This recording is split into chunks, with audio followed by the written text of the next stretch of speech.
tell you a quick short story. And the reason for this story is because it's going to give an understanding of everything else that I'm covering here this morning. Having said that, this is a really important story. You may have heard it before, you may not have. I'm going to share probably some aspects that you might not know. I want to take you back to an ancient city in Greece.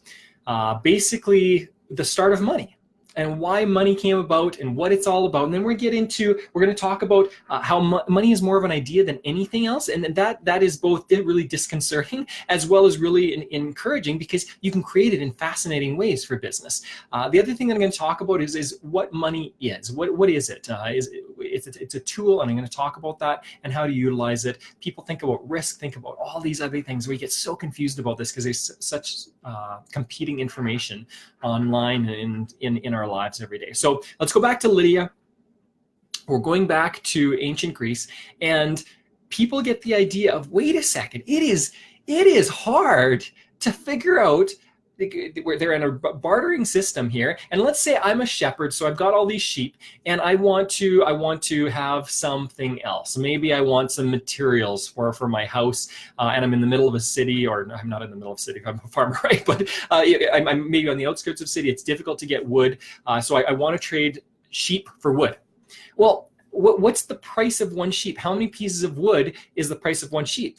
How many sheep are one cord of wood or some chunk of wood? That starts to become really difficult to start to measure. And so you had people with certain goods and people with other goods, and they're trying to figure out how do I barter with these things. And then who knows, like maybe the sheep get a disease in the city, and so there's less sheep, supply and demand. Now the price of sheep is up. Now what do you do with sheep? How much is one sheep worth? Well, now it's too expensive. So do I buy sheep? Do I not buy sheep? Do I trade it? Well, Lydia came up with a great answer for this, and it was called money.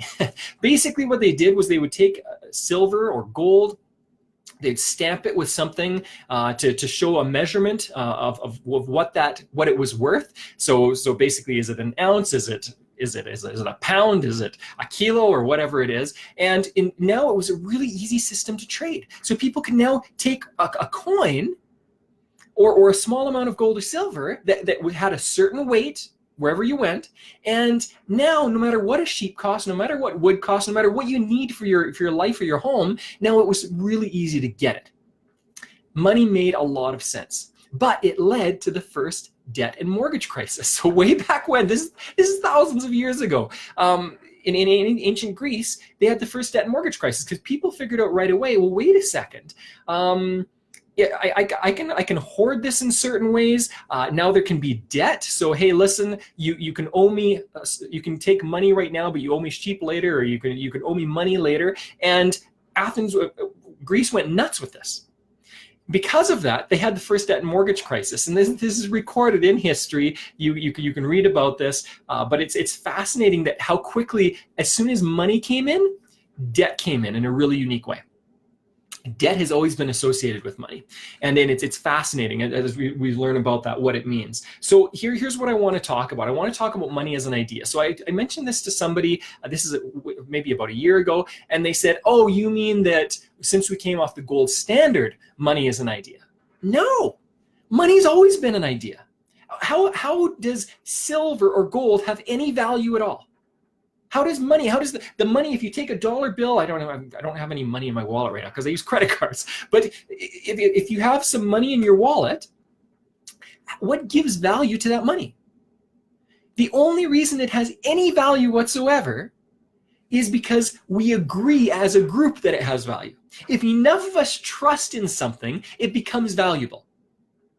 So for an example, if there's a $20 bill, if enough people believe that the face stamped on that $20 bill means it's worth something, if the American government is on it, or Canadian government is on it, or Aussie government, or UK, or whatever it is, some certain government has printed this money, if enough people believe it has value, period. It's simply an idea. That's what money is. It's an idea. Having said that, people think, well, gold and silver, they're substantial, they're heavy. If you have a big enough chunk, you drop it on your foot and it hurts, right? Well, no. Gold and silver have very little intrinsic value. Silver's an it's got antibiotic type properties. Gold, it's a great conductor. But really, the reason gold and silver had any value was because it was in short supply. You had to mine it, number one, so supply and demand. And secondly, it was easy to mold. You could make it into jewelry. You could make it fairly easily into the things you wanted. And then thirdly, it didn't tarnish as easily, especially gold. Silver did tarnish easily, but gold didn't tarnish very easily. So gold became this precious thing, not because it is precious. Gold is not precious on its own at all. It has almost no value in it on its own. Its value comes from enough people thinking, hey, wait a second. Good to see you here, Daniel. Wait a second. The only value it has is that people agree on it. So I want you to understand right away, money is an idea, okay? So it's all about how it can be created. Money can be created. If it's an idea, it can be created. So if you bring something of value to a group of people or an individual, they will give you money. And this sounds almost ridiculous as I'm saying it here. Keep this in mind. Make sure that you understand this. Money is an idea. It's not a thing. As soon as you understand that money is an idea, you can now start to think about how to create it. And you can create it because you can create value. And when you create value for people, when you bring value to people, now money will come out of odd places to join you, especially in our world today where we've got a global economy and you can do something online that allows people, even if you've got a physical product or something that's fairly local, you can do things online that bring value to people. There are teachers all over the planet right now that are making a lot of money, and they're creating their income simply by bringing value to others. Okay, so that's the most important point I want to make at the beginning. Secondly, it's a tool. So people freak out about money. People have all these crazy ideas about money, that it's evil, or that if they have it, they're going to turn into a horrible person, or whatever it is. We've got all these crazy ideas about money. I'm going to give you maybe a couple of other ideas here. So I've got a water bottle here. Okay, this is a tool. Okay, and I'll ask you the same thing that people think about money all the time. Yeah, I'll ask, is this dangerous? And maybe you probably want to say no, the bottle isn't dangerous. It can be. It's full of water. It's a liter of water, over a liter of water. What? 1.182 liters of water, 40 ounces of water. Okay, so if I take this full of water and I hit somebody over the head in a full swing, it can kill somebody. It could be dangerous. If, however, I go to the desert and I take this to somebody who's dying and needs to get out of the desert, and I give them a little bit of water and then cool them off a little bit, it can be life-saving. It's a tool. This is simply a tool. It's not good or bad. It's not evil or wonderful. It's a tool. And money is exactly the same. Now, maybe I'll use a different analogy, because money maybe is more like a knife. A knife is incredibly useful, especially if it is honed razor sharp. It is so useful. It can save your life. When I go backcountry camping, I always have an extremely sharp set of knives with me. A couple, always. I always have a backup. And I can use this for surgery out in the backcountry if I need to. It could save my life. It could save my family's life. It could allow us to catch something that we need to feed us if we got lost for a few weeks or whatever it is. So it can be life-saving. But a really sharp knife in the wrong hands, in the hands of somebody who doesn't know how to use that tool, what is a knife now? It is extremely dangerous. Does it mean that a knife is good or bad? No, a knife isn't good or bad. A knife is a knife. It's a tool. It's a hunk of metal. It sometimes has hinges on it, sometimes has a wooden handle, whatever, right? But it's simply a tool.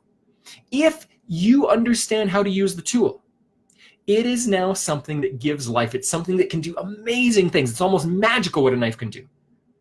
If you don't know how to use it, if I give a knife to, I don't know, like a 3-year-old who doesn't understand how to utilize a knife, they can really hurt themselves.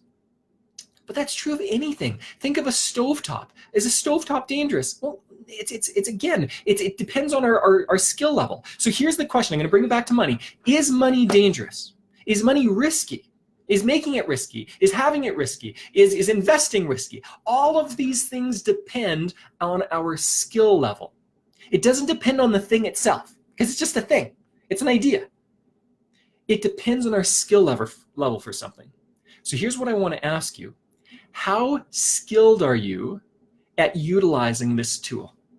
How much have you trained yourself to utilize this tool? Because as a business owner, or dealing with business, or trying to make money, whether it's investing or business, whatever it is, if you don't know how to utilize the tool, if you are terrified of the tool, it's just like a knife. If you're scared of a knife, you're not going to use it very well. You're going to be really careful with it, and you're not going to get the full benefit from it. In the same way, if you're scared of money, you're going to run away from it. You're never going to have a great amount of it. And even if you have an amount of it for a short period of time, it's going to run through your fingers very quickly. You're never going to have it for a long period of time. That's just the way money is. It's a law of nature. If you're afraid of something, you're not going to have a lot of it. Okay? If you're afraid of, I don't know, I didn't think about like wild animals or anything, you don't go close to them. In the same way, if you're afraid of money, you're not going to go close to it. So ask yourself, do you budget? Do you utilize skills that use money in appropriate ways? How well are you able to make it? How great are you at keeping it? How great are you at creating it? Ask yourselves these questions, because as you ask these questions, you'll start to realize, wait a second, I either do have a skill or I don't have a skill at utilizing money. And once you have the skill, it's a servant to you. It's a servant for you. And it's like an employee. It works for you. If you don't know how to use money, it's a master to you, and you'll always be kind of a slave to it. Okay? Now, I wanted to move on to some other things. If you do fear money, if those are out there that go, you know what, I'm not sure about money. It does kind of freak me out. I don't understand it really well. Often this comes to fear, and these fears come from someplace. Now, listen, I don't want to go back into your past and drag up when you were 6 months old and you saw your dad doing this or your mom doing this, and then this happened, and now you're ruined for life. That's not what I'm getting into here right now. But it's important to understand what you believe about money so that you can start to get rid of the fears. The more understanding you have of something, the less fear you have. If you understand a ship really well, you're not afraid of ships as much. If you understand the ocean really well, you're not afraid of the ocean as much. If you understand the backcountry, if you understand a knife, or you understand money very well, you have less fear of it. So understanding is a key concept here, okay? Understanding on its own doesn't do anything except for give us some insight and dispel fear a little bit. So if you want to understand money, here's what I'm going to ask, or your understanding of money, your fears, your beliefs about money. Here's what I'm going to ask you to do. It's a 3-step process. And in one of these steps, there are a few kind of smaller steps. So number 1, I'm going to kind of list these. If you can write them down on a notepad or whatever, this can help you. Okay. Number 1, I want you to discover and ask yourself, what did I learn about money from what I've heard? What have I learned about money from what I've heard? Okay. And what you're going to ask yourself is, what did my parents talk about when they talked about money? What did I hear? What phrases did I hear used? Did I hear things like filthy lucre? If you've heard that term according to money or associated with money, what are you going to assume money is? You're going to assume it's dirty, it's gross, there's something wrong with it, right? Filthy rich. If you've got that term stuck in your head, then why would you ever become rich? And I'm going to tell you a personal story. So I did this activity with my wife, and one thing she said was, I'm so afraid that when we have more money, that we're going to become less generous. We're going to become awful people. And I said, where did you learn that? And we started to go into that, and we started realizing that came from things that we've heard from other people. So who did you hear from your parents about money? What have you heard from media about money? What have you heard from friends or family members or other people in your life about money? What have you learned about money from what you've heard? Secondly, what have you learned about money? So this is number 2 in your little chart that you take notes you're taking or whatever. Number 2, what have you learned about money from what was modeled? So the people that have been closest to you, and those will be parents, maybe a partner, spouse, other people around you, uncles, aunts. Often it's family, sometimes it can be friends. What have you learned about money by what other people have been doing with it? So maybe movies. What have you learned about money from how movies portray wealthy people? Are wealthy people portrayed as like these good, kind souls that just want to invest and give value to others? Typically not in media. Typically the way wealthy people are portrayed as evil and willing to do anything for a quick buck. And that's not true. There are people that are like that. Most of the people that I've met that are wealthy are not like that at all. The reason they've become wealthy is because they understand it as a tool, and because they've added value to people. The more value you add, the more money you make, generally speaking. You need to understand how that value works, Having said that, most of the wealthy people I know are fantastic human beings, incredible human beings, people that invest in others around them. That's true, generally speaking. There are those who are less than ideal too, and I've met those people as well. There's one that's you may have heard of. He's a fairly famous person running a country right now, right? That is less than a perfect human being. Having said that, that's number two. Look at what was modeled around you. Number three. This is the third note on your notepad here. The third is, what did you learn about money from your own experiences? And this is very important that you ask this question. It's very important that you understand what's going on here. Once you understand what you learned about money from your own experiences, you will start to see, wait a second, I've developed a relationship with money, just like I develop a relationship with a vehicle or a relationship with other tools I have in my home. People have relationships with their home. It's very difficult for people to sell their home often. Why? Because you develop a relationship where you're comfortable with it, okay? And in the same way, if you've developed a relationship with money that's negative, you got to understand that. So what did you experience about money? Have you made terrible investments? Has it always been difficult to attain? Has it been something that has been easy? But are you never able to keep it? It always flows out of your fingers. All of these things are good questions to ask, because the more questions you ask about this, the more you start to understand about yourself, okay? So those are the three questions that you need to ask to simply start to get an understanding of, where did these ideas come from? How did I understand these or learn about them? The second step of this activity is, what am I going to do about it? So now you're starting to understand some of your beliefs about money. The second thing that you want to do is ask yourself, what are some of my fears? What are some of my fears? If I become wealthy, what are my fears? If I had lots of money, what does that mean? Most people in my experience, most clients that I've had, typically they'll answer, if they're honest with themselves, I think that I'm going to become a worse person. I'm not going to value the things that I value now. I'm going to forget what's important to me. I might have to sacrifice my question or my family or something like that, my relationships. Daniel's just asking a really good question here. Where do you recommend people go to get a better way to think about money? This is what I would do. This is personally, I'll give you a few options here, okay? Because it's a fantastic question. One, I would start reading about wealthy people. I would start reading biographies and autobiographies, start understanding who these people are, how they think. And what you'll discover quickly is the people who have the worst names sometimes in the world through media actually did a lot for this planet. They've done a ton with their money.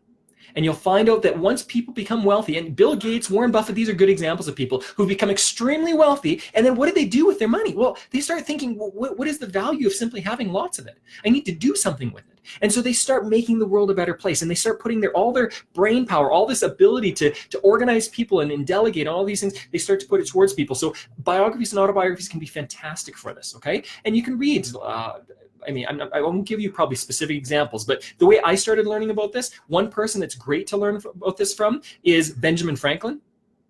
Benjamin Franklin's a great example of somebody who was thinking. He was always intentional about what he was doing. Another great example of this could be Andrew Carnegie. Okay, so the big steel baron of a while back. And then you could also look at a good female example is Oprah Winfrey. Look at what she does with her money. Learn about people's lives, those who are really wealthy. What do they do with it? Start to learn how they think. Start to learn about who they are. Okay, that's the first one. Where else can you learn about this? I mean, I teach a couple of courses about this. If you want to learn more and you want kind of personal coaching on how to develop a belief around this, you can go to a coach, whether it's me or somebody else. Find somebody who you trust and go with that. The third example that I give is actually a book. I'm going to give you a couple of books actually. One is Rich Dad Poor Dad. So Rich Dad Poor Dad, written by Robert Kiyosaki, it's not the be-all end-all. It's not going to give somebody the absolute understanding of money. But it's a short book. It's written in kind of a story format. It's easy to understand, easy to read, and it's a fantastic resource as far as thinking about money in a different way. It'll start to help you think about money as a tool and start to understand how do I do this. It'll talk about taxes a tiny bit and other things a little bit, which demystifies these ideas. The other book is The Millionaire Mind. Let me look at my bookshelf really quickly here.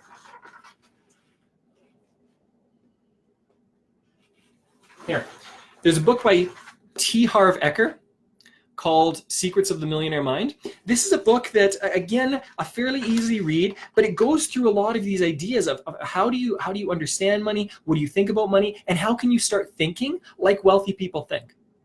As you start, this is what's going to happen, and this is to anyone who's watching this. If you start to think as wealthy people think, you will start becoming the person you want to become more in your own life. Because what it's going to do is it's going to be, when you understand this tool, money, and how to use it, you will start to realize, wait a second, I can do the things that I've always wanted to do for myself, for my family, and for my community and people around me. I can start making these things possible. You've got two groups of generalization. You've got two groups of people. There's a group of people that whine about money and how they don't have it. And there are people who make it and understand it and then do what they want with it.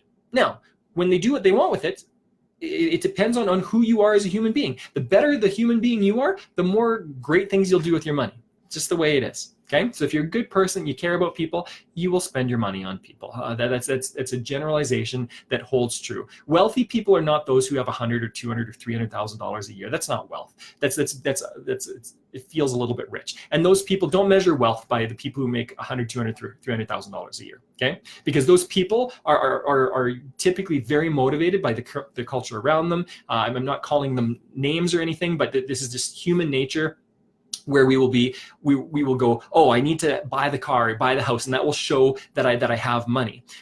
Wealthy people don't think that way. There's another book, The Millionaire Next Door. The Millionaire Next Door. There's a research study that was done in the US. Some of the biggest banks put this research study together, put this guy on it, and this guy went out and went, how do wealthy people think? And started to realize that wealthy people, truly wealthy people, don't act like what we see in movies. Basically, if I could summarize the entire book, okay? Go out and read that. That's another great example. Okay, one other thing that I wanted to talk about. Oh, so I was talking about working with money and thinking about it. So you've got these 3 steps. You start to understand what you think about money, ask what you fear about money, and then ask you, this is the last step, something that I encourage everyone to do. If you have fears about money, acknowledge them. So again, when I was talking with her and she said, I fear that we're going to become less generous people. What I said, and what we kind of developed was, how do we make sure, how do we safeguard so we don't become that person? We don't become that couple who loses their values. And so we put safeguards in our lives so that we're always willing to help other people out in some way, shape, or form. Once you've got the safeguards in there, you don't have to worry as much that you're going to become this awful person, because you're taking care of yourself in certain ways, okay? So that's the activity that I've got for you. Lastly, I wanted to talk really quickly, how do you create money? I've talked about money as an idea. So if it's an idea, how do you create money? What's this weirdness that Mark's talking about with creating money?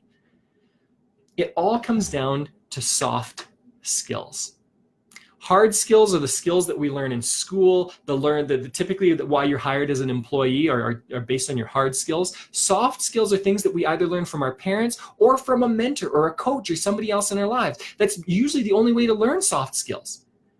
Soft skills are far more difficult to learn because they're not taught in programs like academic type programs, okay? So I'm gonna give you some examples. Here, in my opinion, 5 of the top skills you need to create money. Here they are. Confidence. If you do not have confidence, you will not understand your own value. If you do not understand your own value, you will not be able to offer to others for money. You won't be able to make it, okay? So confidence is huge. Secondly, influence. If you are not able to influence others, now keep in mind that I'm not saying manipulate, I'm saying influence. If you don't know how to influence people, you will never make a lot of money, period. You need to understand what is influential, what motivates people, and how can I connect with them to bring them what they most want, and at the same time, it solves my problems as well. How do I bring value to people in a way that they understand value? Not in a way that I believe value exists, but in a way that other people understand value. That's what influence is. Number 3, communication. How well do you communicate? Ask yourself, how often do I get into fights with people? How often do I get into arguments? How do I communicate with people that are hard to communicate with? How do I handle problems? How do I handle kids? I mean, that's a huge issue there, a difficult realm to navigate. How well do I communicate? Do I have to use my fist to communicate, or can I use influence to communicate? and get what I want and what's better for other people as well. So communication is massive. Number 4, focus. How focused are you? Do you have the ability to focus in on something and then hold that focus for 8, 10, 12, 14 hours, 3 weeks if you need to get to finish things? Or are you kind of like grass in the wind? You blow one direction, then you blow the other direction. You're always moving in a new direction. There's never any focus. Ask yourself that, because focus is a fascinating skill. I'm going to probably dedicate a Facebook Live to that at some point in time. Lastly, persistence. These are not the only 5, but these are 5 that are massive. Persistence. When we see this in kids, we call it stubbornness. But what this is persistence. Persistence is the ability, the soft skill, the ability to head in a certain direction with focus and to continue hammering away until we get what we're after, until we reach our goals. Persistence, if it's paired with confidence and influence and communication and focus, becomes massive. But you need to be able to persist in something past the point where other people are giving up. Because if you don't do that, you're not going to make a lot of money in life. You have to persist. You have to believe in yourself. This comes back to confidence. This comes back to all these all work together in so many ways. So I'm realizing that I'm almost up at half an hour. I don't want to make this too long. I just wanted to give you some insights, some ideas. Listen, if you need help with this, if you have questions about this, I want you to message me. Message me as soon as you see this. Here are two things that I'm going to ask. Number one, thank you for watching. If you've made it here 30 minutes and you heard me, the bobblehead talking at you, fantastic. Thank you for watching. Secondly, if this is useful, if you have some information here that you go, this would be helpful for other people, please share it. It's good for people to hear this information. That's why I'm presenting it. And then thirdly, if you want help with this or you have more questions about this, feel free to comment on this video. I'll be responding to it, or send me a personal message and ask me some questions about this. I'd be happy to help out. This is something that anyone who's worked with me in the past or anyone who's asked me questions in the past know that I answer questions. I'm happy to connect with people and help them out in any way that I can, all right? Enjoy your week. This is the hump day. This is in the middle of your week, depending on whether you've got an employee mindset or an entrepreneur mindset. If you've got an entrepreneur mindset, this is the middle of something good. Create something over the next few days. If you've got an employee mindset, then what I'd encourage you to do is work on your attitude. Make sure that you're improving the lives of those around you and that you're improving your own ability to understand what money is as a tool, okay? Thank you for the comments and the questions. Have a brilliant week. Take care.